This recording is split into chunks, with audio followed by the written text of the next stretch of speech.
नमस्कार। हमारे चैनल में आपका स्वागत है। मैं हूं रामचंद्र मौर्य। साथियों, आरएसएस प्रमुख मोहन भागवत ने इधर कई बयान दिया है और सभी बयान विवादास्पद हो गए। उन्होंने अभी हाल ही में कहा कि हिंसा प्रिय लोगों के बुरे दिन और उनकी उल्टी गिनती शुरू हो गई है। सीधी सी बात है कि मुसलमानों के ऊपर कटाक्ष किया गया, मुसलमानों का नाम न लेकर के बल्कि उन्हें हिंसा प्रिय के विशेषण से संबोधित किया गया। लेकिन हिंसा प्रिय कौन है, हिंसा कौन भड़का रहा है, हिंसा भड़काने का उद्देश्य क्या है हिंसा भड़काने वालों का, और हिंसा भड़का करके मुसलमानों को भी हिंसा में झोंकने का काम कौन कर रहा है, यह किसी से छुपा नहीं है। रामनवमी के पहले से ही जिस तरह से पूरे देश में हिंसा का वातावरण है और हिंसक गतिविधियां हो रही हैं, बुलडोजर चलाए जा रहे हैं, मुसलमानों को धर्म संसद में या तमाम जगहों पर दंगे भड़काने की कोशिश करने वाले लोग अगर ये कहें कि हिंसा से किसी का भला नहीं होता है तो इसे आप क्या कहेंगे? अगर गांधी जी के हत्यारे अहिंसा की बात करें, तथागत बुद्ध की करुणा की बात करें, तो क्या इसमें ईमानदारी पूर्ण बयान आप इसको मान सकते हैं? बिल्कुल नहीं। गांधी जी की हत्या किसने किया, क्यों किया, ये सबको पता है कि आरएसएस का ही बंदा था नाथूराम गोडसे, और उसमें उसके अलावा भी कई नाम थे गांधी जी की हत्या में, जिसमें सावरकर भी थे। हालांकि सावरकर के खिलाफ कोई ठोस सबूत नहीं मिल पाया था या ठोस सबूत प्रस्तुत ही नहीं किया गया, जिससे वे बाल बाल बच गए। लेकिन हिंसा करने वाले, हिंसा का माहौल बनाने वाले कौन लोग होते हैं, यह भी आपको अच्छी तरह से पता है। 2014 के बाद वही लोग हिंसा की बात कर रहे हैं और वही लोग सबका साथ सबका विकास की बात कर रहे हैं। बात तो हो रहा है सबका साथ सबका विकास, लेकिन मुसलमानों के ऊपर, उनके स्वाभिमान के ऊपर, स्वाभिमान से जीने के हक से उन्हें वंचित कर दिया गया है और उन्हें देशद्रोही नजरिए से ही देखा जाता है। तो गांधी जी के हत्यारे अगर गोडसे के भक्त अगर आज भी गांधी जी की हत्या कर रहे हैं, गांधीवाद की हत्या कर रहे हैं, तो इसे आप क्या कहेंगे? आज भी गांधी जी के पुतले को गोली मारी जाती है, गांधी जी के विचारों को तो गोली बहुत समय से मारी जा रही है, और गांधी जी के सत्य और अहिंसा की नीति से तो इनका कोई मतलब है नहीं। लेकिन हर 2 अक्टूबर को गांधी जी का नाम जरूर लेते हैं और हमेशा गांधी जी को याद करते हैं दिखाने के लिए, चाहे वो प्रधानमंत्री हो, चाहे मोहन भागवत हो, चाहे हिंदू संगठन के कोई भी हो। इनके खाने के दांत और दिखाने के दांत और होते हैं। सच्चाई तो यह है कि गांधी जी की हत्या करने वाले यही लोग, और आज मुस्लिम समाज के लोगों के प्रति सबसे बड़े दुश्मन और मुसलमानों के सबसे बड़े नरसंहार करने वाले ये खुद अपने को कह रहे हैं और अस्त्र शस्त्र उठाने की बात करते हैं। ये कोई एक दिन की बात नहीं है, लगभग हर रोज कहीं ना कहीं ऐसी घटनाएं घट रही हैं। सुप्रीम कोर्ट भी इस पर नजर रखे हुए है। इनके आपराधिक गतिविधियों पर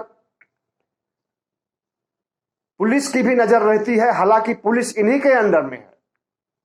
अगर पुलिस को स्वतंत्र छोड़ दिया जाए तो इनकी हिंसक गतिविधियां नहीं चल सकती, लेकिन पुलिस के हाथ बंधे हुए हैं, मुसलमान डरे हुए हैं, धर्मनिरपेक्ष लोग, बुद्धिजीवी लोग भी डरे हुए हैं, और सबसे ज्यादा तो नेता डरे हुए हैं कि अगर वे मुसलमानों के खिलाफ हो रहे अपराध के खिलाफ कुछ भी बोलते हैं तो उनके यहां सीबीआई, ईडी और तमाम एजेंसियों को छोड़ दिया जाएगा उन्हें परेशान करने के लिए, या किसी फर्जी मुकदमे में फंसा करके उन्हें जेल भेज दिया जाएगा।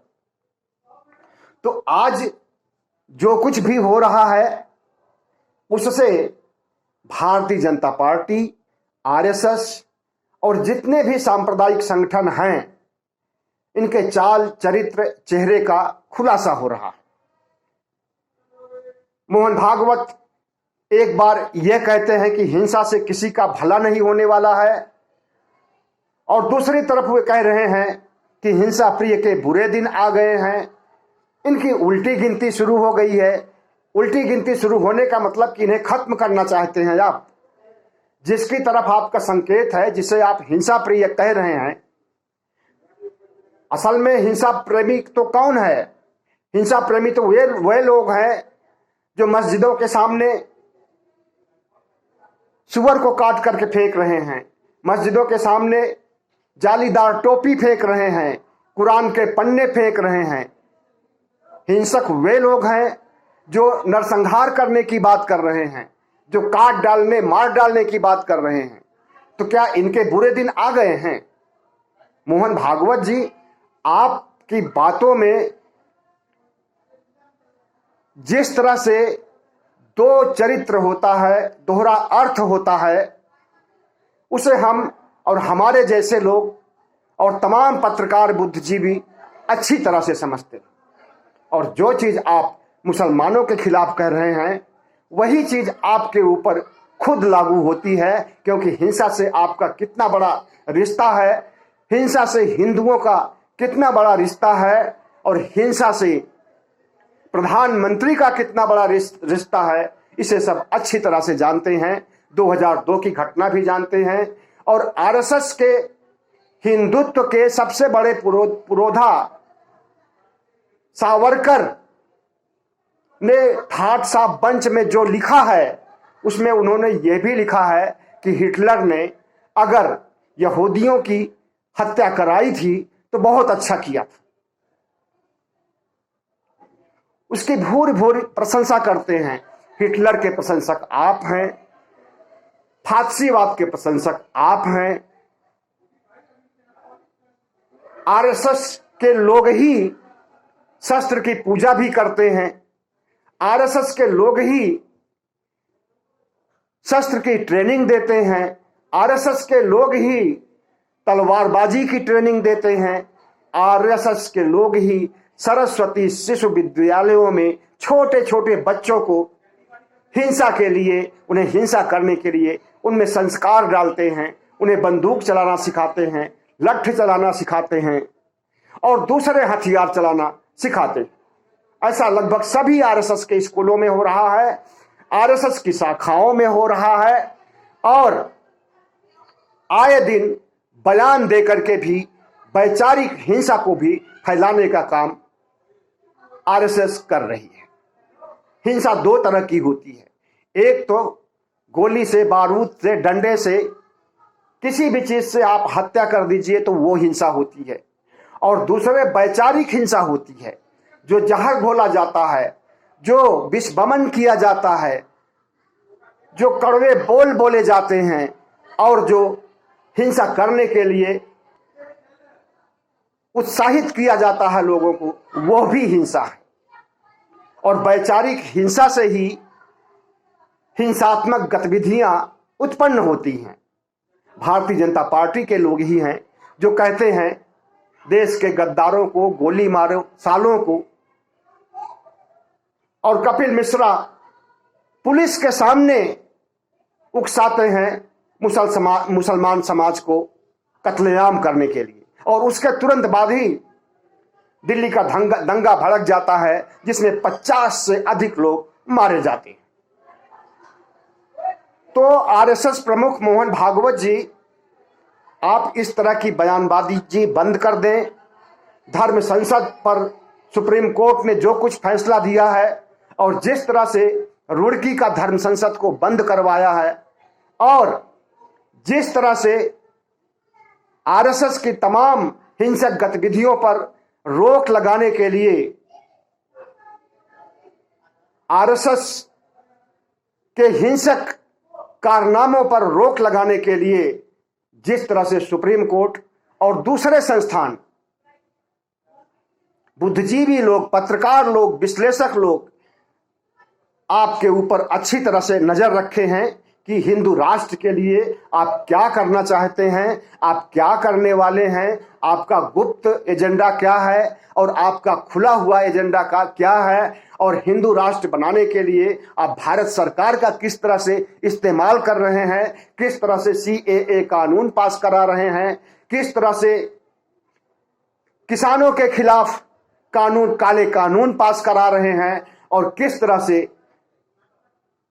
हिंदू राष्ट्र बनाने के लिए समाज का बंटवारा करना चाहते हैं, हिंदू समाज को मुस्लिम समाज के खिलाफ खड़ा कर देना चाहते हैं, और लोकसभा चुनाव जीतने के लिए किस तरह से हिंदू मुस्लिम कर रहे हैं, किस तरह से समाज को, राष्ट्र को, लोकतंत्र को तहस नहस करने की साजिश रच रहे हैं, और किस तरह से असंवैधानिक गतिविधियों को अंजाम दे रहे हैं, उससे हर कोई अवगत है।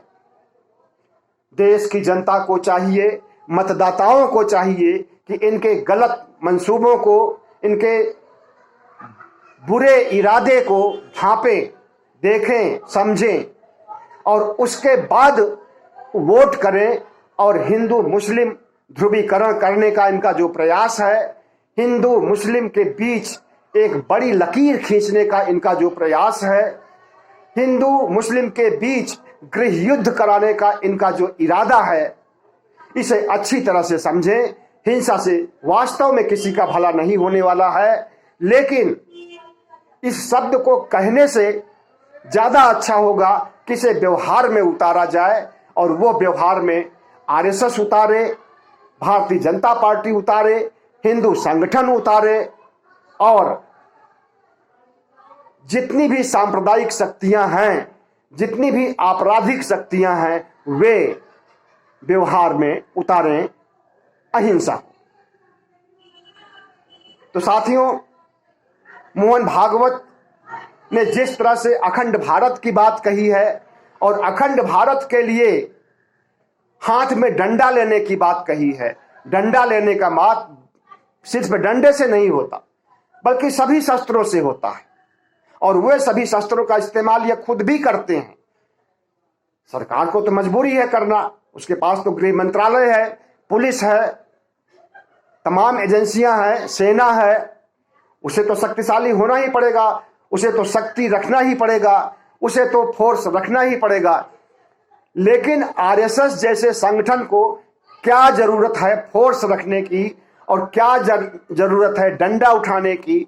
अपने को सांस्कृतिक राष्ट्रवाद का प्रतीक कहने वाला आरएसएस अगर डंडा उठा करके एक गुंडे बदमाश की तरह, एक अपराधी की तरह वे खुद ही अपराध करने पर तुल जाए, तो इसे आप क्या कहेंगे? और वही काम हो रहा है, हिंदू साधु संतों से करवाया जा रहा है, और खुद भी आरएसएस प्रमुख जहरीले बयान, हिंसक बयान दे करके उन्हें आगे बढ़ने के लिए, और जो कुछ धर्म संसद में लोग बोल रहे हैं उसे अंजाम देने के लिए मोहन भागवत चाहे प्रधानमंत्री हो, चाहे अमित शाह हो, हर कोई जो भारतीय जनता पार्टी और आरएसएस और इनके तमाम संगठनों से जुड़ा हुआ है, हर कोई यही चाहता है कि हिंदू राष्ट्र बने, किसी भी सूरत में, चाहे हिंसा हो, चाहे अपराध हो, चाहे ध्रुवीकरण हो, चाहे कत्लेआम हो, चाहे नरसंहार हो, लेकिन हिंदू राष्ट्र जरूर बने। लेकिन मोहन भागवत जी, प्रधानमंत्री जी, शाह जी, सब लोग सुन लीजिए, कि भारतीय लोकतंत्र की जड़ें इतनी गहराई तक जमी हुई हैं कि उन्हें आप और आपके आरएसएस जैसे संगठन, हिंदू महासभा, बजरंग दल जैसे संगठन और मुट्ठी भर साधु संत जो हिंसा की बात कर रहे हैं, काट डालने, मार डालने की बात कर रहे हैं, इनसे लोकतंत्र को खतरा नहीं हो सकता है और लोकतंत्र को, संविधान को आप खतरा नहीं बन सकते हैं। इसे आप क्षति नहीं पहुंचा सकते हैं और न संविधान को आप रद्दी की टोकरी में डाल सकते हैं और न मनुस्मृति को आप लागू कर सकते हैं। जिस दिन ऐसा करने के लिए सोचिएगा, बहुजन समाज खड़ा हो जाएगा, अल्पसंख्यक समाज खड़ा हो जाएगा और धर्मनिरपेक्ष हिंदू महाशक्ति भी खड़ी हो जाएगी आपके लिए प्रतिरोध दर्ज करने के लिए। बहुत बहुत धन्यवाद। हमारे चैनल को सब्सक्राइब कीजिएगा, लाइक कीजिएगा और शेयर कीजिएगा।